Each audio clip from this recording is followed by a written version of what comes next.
This program on investing under regulation crowdfunding is not investment advice. Rising with the crowd, power unbound, change makers lead where hope is found. Superpowers for good, shaping the fate. Investors and dreamers open the gate. Super Crow stands loud, proud, and true, building tomorrow for me and you. Welcome, everyone, to the Super Crowd Superpowers for Good show. We're excited to have you here today. And I've got just like the coolest high-tech guy for a guest today. Eric Tsai is the CEO of Mivium, and they're doing some like out there stuff. You're going to be excited to watch this episode, so stick around. You don't want to miss this. Eric, welcome. We're thrilled to have you. Hey, how are you doing? Good. I'm good. Good. We're thrilled to have you on the show. So you're doing some work with gallium nitride, and I have to admit, before I pulled up your offering and started getting into the weeds here, I didn't know what gallium nitride was. So maybe before we go too far, I need to ask you, for the sake of our audience, and I suspect there are other folks in the audience like me, tell us about gallium nitride. Sometimes we call it GAN or GAN, right? Yeah, it's called GaN. That is correct. So gallium nitride is a wide band gap semiconductor material. It's just a very simple term. It's a material that we're producing right now, and it's going to replace silicon. So it's from a very simple way to look at it, because there's so many materials out there, you might not know what that is. But if I say silicon, I think everybody knows what that is. It's in our phones, it's in cars, it's in computers, it's in data centers, right? It's everywhere. And so, what we're doing is we're producing this material in high purity, high quality, and also in scale that can be kind of transition us from silicon back into gallium nitride. And it's not something that we invented. This material wasn't invented by us. It already exists. The challenge is nobody's able to produce them in the way that we're producing them, and we're going to be producing them in the future. There's so much I'm excited about, but one of the things that I began to appreciate doing a little research and trying to understand your offering and such, but the gallium nitride is a little bit more energy efficient than silicon, and so devices made with it use less energy, which is really important to me, right? I love hearing that. And of course, it enables some of my favorite toys, all the AI stuff I use all day long, every day. Yeah. So how does it work? Why on earth is it more energy efficient than silicon? So, now you can go into Amazon, you can buy GaN fast chargers, right? I'm sure you guys have seen those, right? So essentially, GaN has a fast switching kind of property, allows, devices to be made smaller, right? In terms of its form factor, but at the same time, it gives you, 50% or 100% more efficiency. So things can be made smaller, right? And then it can perform double as, fast and better.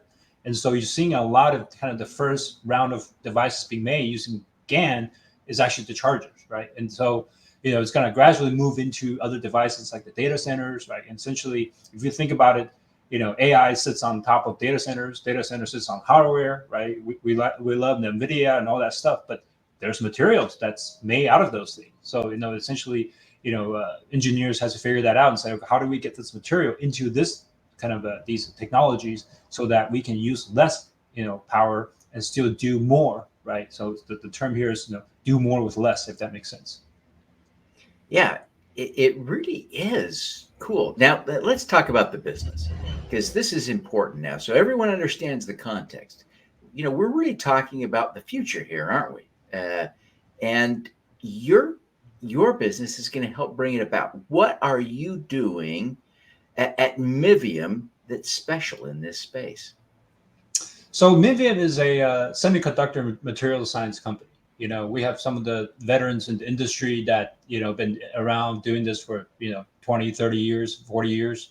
And essentially, the inventor is my partner, right? And essentially, he kind of invented this new process, new way of making GaN that does not exist before. Everybody is making GaN in a different way than we do.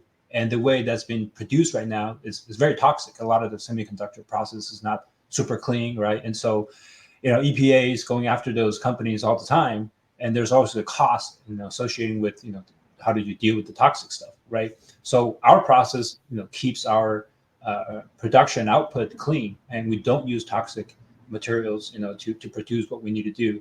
And that's what we're working on right now, is to be able to use our patents, use our patent technology, right, to deliver this material, and then making kind of this material in powder format. So think of it like flowers, right? So we're making this cool new magic flower, and then everybody can take the flour we have and make it into the bread that they want. But the bread now has a lot better performance, right, than what it has right now. And so right now you're seeing all the devices made out of silicon. They're using silicon powders, and the silicon powder is made into a wafer, right, which is like the circle thing that you see all the semiconductor companies have. And then they make devices using those material bases to make transistors and chips and stuff like that. It's fascinating. One of the things that I find interesting about the business is you're building this in Reno. Tell us a little bit, or in the Reno area, right? Tell us a little bit about what's going on in Reno. That's kind of an interesting place for a tech business. Yeah, Reno is very interesting. It's one of those up and coming areas that mostly only known by tech people, right? I mean, there's a huge Apple and Google data center there. The Gigafactory is there right now. In fact, we're looking at land near over there as well. And Nevada is being very friendly, as a state, to bring tech, companies in. And, they really want to compete against states like Arizona, who has a huge semiconductor presence, right? They don't have a semiconductor presence as of right now. And Mivium is trying to kind of bring that in with other companies, because, we can build, our technology there, and then kind of bring other companies who wanted to buy use our technology, or buy our product, into the kind of the ecosystem.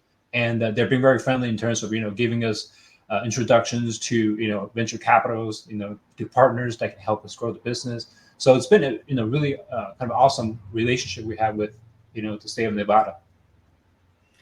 It's I was in Reno just a few weeks ago, and I've been to Reno a lot over the years. I've lived between Utah and California a lot, have family in both places, and so I'm constantly driving back and forth between Utah and California. And Reno's on the way, and so oftentimes stay there. And it's been really fascinating to watch Reno sort of blossom as a place. It's no longer this little gambling town; it's a tech community. It's fascinating to see the effects that has had on the community. It's pretty dramatic, I think. Having been, have you been in Reno for a long time? No, we're starting looking at opportunities there, but right now Mivium is headquartered in Fremont, right, the Silicon Valley. So we're essentially trying to make a Gallium Valley, if that makes sense, right? In Sparks, or Reno, or somewhere in Nevada, because we're trying to really take advantage of some of the advantages that provided to us by the states. But like you said, if you go to like Sparks, if you go to near those areas where the tech companies are, you'll see Tesla trucks, autonomous trucks driving, just one truck, one little car, and then there's like 10 trucks behind it. They're testing autonomous trucks, the Tesla semis. But you also see police officers following around to make sure nothing happens, type of thing. But there's just huge amount of land and a lot of development happening. And just anybody, even Walmart's there, there's a Microsoft's there, they have their technology. I'm not talking about the store, but just in terms of their backbone, their data centers and stuff. Yeah. Very cool. Very cool. It's kind of a surprising reality. I think that in a lot of ways was triggered by Tesla's announcement that it would build the Gigafactory there. What was that, 12 years ago or so? It's been a while. Yes. Since they announced it, and all the promise that created has been realized. Very, very exciting. Well, you've got an offering, right? Tell us a little bit. We can't talk about the deal terms, but tell us what motivated raising capital from the crowd and how it's going. It looks to me like you're doing really well. Yeah, so Mivium is a pre-product, pre-revenue company, and the traditional avenue of raising capital from venture capitalists or private equities or even family offices just don't fit our mold. There's challenges when companies like that or entities like that asking you for products or revenues or stuff and balance sheets. We simply don't have that. What we have is we have a good story, we have our patents, and we have a team of people who's motivated to make it happen. And so we're using crowdfunding because that channel and the people behind it really understands what early stage investment is all about. And if you put in, I'm not sure if you heard about it, and if you put in like $1,000 in SpaceX, right, back in the days, the first investment, it turns into hundreds of millions today. And so it's an opportunity to offer that to the regular everyday people. I myself is a crowdfunding investor myself in other deals in the past myself, so I know firsthand the excitement that comes with it. But at the same time, also crowdfunding is a space that's been developed only been the last 10 years or so. So there's not a lot of knowledge around it. But once we found out that there's an opportunity to do that, we just started investigating, and then here we are. We're raising our capital through it. Yeah, it's a space I love. I think you appreciate that. I really do think this is a cool space, and I love your approach. And this is an offering that really looks good to me, and so I hope people will take the time to check it out. We've got a link on the screen here, s4g.biz/Mivium. It's a short link that will take you to the offering page, and you're on Equifund, right? They're helping you with the raise, right? Yeah. So, and again, your great success, halfway to your goal. Kudos. That's tremendous. So, and in fact, by the time this airs, you'll probably be well past that. In fact, people may be clamoring for an opportunity to get in before this all wraps up. So I hope people will pay attention to this. So, well, listen, we're going to take a quick break here. Folks, again, let me just tell you, we're here with Eric Tsai. He is the CEO and founder of Mivium, a cool GaN technology company, and very exciting stuff. But we're going to take a quick break. When we come back, we'll talk to him about his superpowers. So stick around. You don't want to miss this. You can get in on the ground floor to help fix the climate crisis for as little as $100. Pause now to scan the QR code to get started, or visit s4g.biz/raisegreen. You can be a green at Raise Green. Want to learn from the world's great change makers? Find your superpower. Subscribe to the Superpowers for Good newsletter at superpowersforgood.com. Make your strengths into superpowers that will change the world. Join the super crowd today. Superpowers4good.com. Hope to raise money from the impact crowd. Good investors are as interested in community, social or environmental impact as you. Connect with Funding Hope, an SEC-registered FINRA member crowdfunding portal, to learn how to raise capital from the impact crowd. Scan the QR code now. Welcome back, everyone. We're just having so much fun here with Eric Tsai. He's the CEO and founder of Mivium. This is a cool high-tech company, but we're going to shift gears now and talk to him about his superpower. So stick around. I don't think you want to miss this. Eric, you're doing some really seriously cool stuff, and I'm excited by what you're doing. And I commend you for making a crowdfunding campaign, a crowdfund offering, part of what you're doing, because I think that is a morally good way to raise capital. So I commend you for that. What is your superpower? What is your superpower?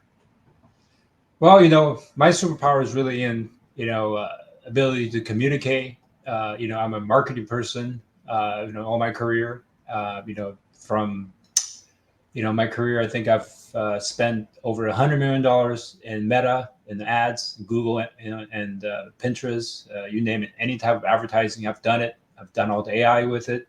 I've generated over $1 billion revenue for all the companies that I've helped and exited a few times. And through that, I found that marketing is very powerful, right? You're positioning yourself, you're communicating to people, you're getting people to change their behaviors. And that really is something that is very profound to me when I realized that I can, create something that looked like something and people would believe in it and they would take action. So, the principle is really about marketing done right. You're helping people, but obviously there's a lot of people that are not doing it the right way. Right. It's all the, get money fast scheme and everything out there. So I just kind of felt like, it's important to do it for the right thing for the right people, and all the people that I've been involved with, in the past, they're all trying to do the right things. They all have done some type of positive impact to the world. And, being a, my first generation Taiwanese American myself, I really understand the challenges facing, small businesses, startups, and also entrepreneurs who are trying to not just make money, but when you create a business, you're actually, serving others, right? Those are important things to keep in mind. And I love making people, happy, right? Making people kind of find the fit for somebody, because if somebody's looking for a product and you have it, and you can see how happy they are, right, when they received it or when they get what they want, you've done your job. And so part of why I'm on this journey with Miviums is exactly that. I don't have a semiconductor degree or science degree. In fact, I have an art degree. I'm an artist all my life, I'm a designer all my life. So that's kind of like my background. But I really feel like it's important that I take my superpower in marketing, right, to be able to kind of help companies that wants to do good really do well. Yeah, it's an interesting thing that you talk about. Marketing as a superpower. I'm so passionate about investment crowdfunding because I see it as such a powerful tool for impact for investors as well as for entrepreneurs. It makes a big difference for everybody. This is win-win. But one of the things I've come to appreciate is that marketing does not come easily. It's not natural. It's not most people's superpower. In fact, let me just be clear. It's not mine, right? It's 1,000 miles from mine. I still learn every day. So I wonder if you would give us a quick example. And I know there's some really easy ones with Mivium, but give us an example of a specific time when you used your marketing superpower to accomplish something that you're proud of. And I bet you've got a great story.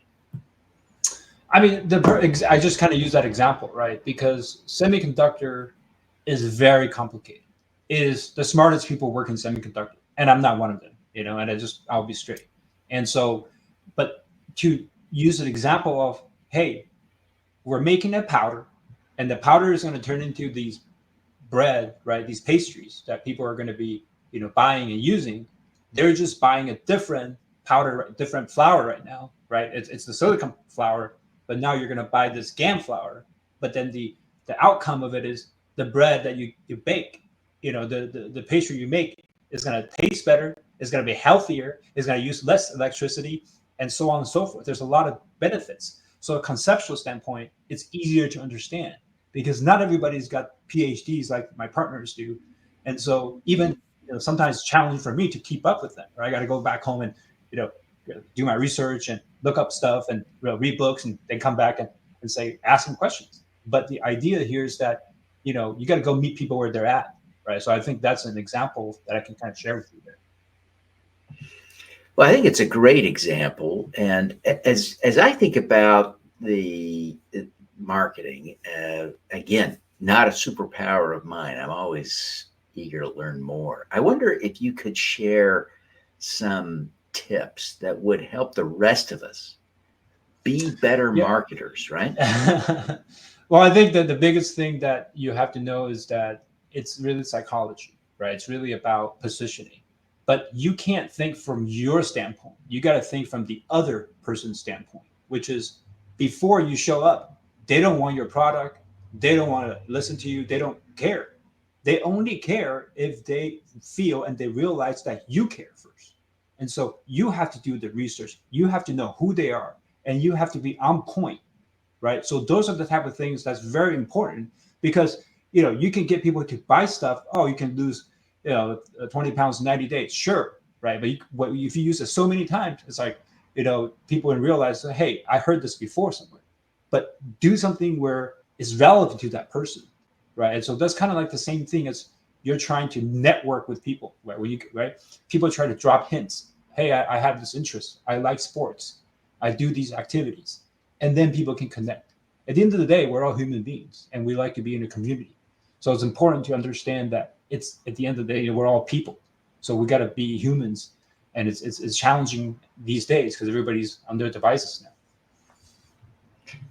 Yeah, marketing is more challenging in so many ways because of all the distractions, but there are also new tools for dealing with it, and you become really quite effective at using those tools. I see it in your crowdfunding campaign success. How have you made that crowdfunding campaign so successful? What's the marketing tips that you could share from your crowdfunding campaign specifically? It all comes down to a narrative. People don't remember what they ate last Tuesday, but they remember stories. So it's important to have a good story. And that's one of the reasons why we watch Netflix, we watch Amazon, Prime, we watch all these movies. It's all stories, and especially heroes' journeys, right? And so, it's important to build that into something where you get people excited, right? And people understands the kind of the type of story they're getting into. They're not just one kind of story, right? Sometimes people create a company because something happened to their life. Sometimes people create a story about their business because they invented something. But you can't just go out there and let me explain to you about the periodic table, and these elements are what we're going to take to make our material. People are just going to be like, whoa, not interested in that, right? But if you say, hey, this is going to replace silicon, and we're going to be able to allow our kids to use this material and then take commercial flights to the moon, because the smart people are going to use these materials and make that happen. We're just an enabler. People understand that. Yeah, it is fascinating, I think, to see what you're doing and the success you're having using these strategies. It's hard to distill down it. And one of the key things I think that's challenging for me and others is trying to identify how our users experience our information, our value, our products, our services. And we're trying to sell, to market to people without fully appreciating how they're experiencing. How do you get there? How do you crack that code so that your messaging works? Honestly, one of the best advice I can give everyone is to just survey your customer, survey your prospects. All the companies I've ever worked at, I've always, brought up to the leadership team, hey, we got to send out surveys, we got to conduct customer experience, stories, because you can't make this thing up. You got to really go out there and say, how can I serve you better? Why aren't you buying this product? What's confusing about our offering? Did you care about these 3 things that we mentioned? If you don't do that, you're just kind of telling yourself this works, but you don't have any proof. And so part of it is just go out there and get the data, right? That's the key thing. Go out there and talk to people, talk to your prospective customers, and make sure that you resonate with them, and then bring back and position yourself for those points. Yeah, great tip. I really appreciate it. Listen, as we wrap up here, I wonder if you take just a quick minute, tell people how they can learn more about Mivium and how they can invest in the offering. Yeah, just go to Mivium.com, right? I think you see the website name's Mivium, right? Mivium.com. And then you go there, there's an investor page that has our slide deck. There's access to an analyst coverage right there. And yeah, we're raising money right now through Equifund. So you can also go to equifund.com, and it's on the front page right there. Fantastic. Well, Eric, thank you so much for taking the time to be with us today. We're really grateful for that you would make time for us, and we want to wish you every success in the exciting work that you're doing to make the world a better place. Thank you, Devin. I appreciate your time. All righty. Now, let's do some good. All right.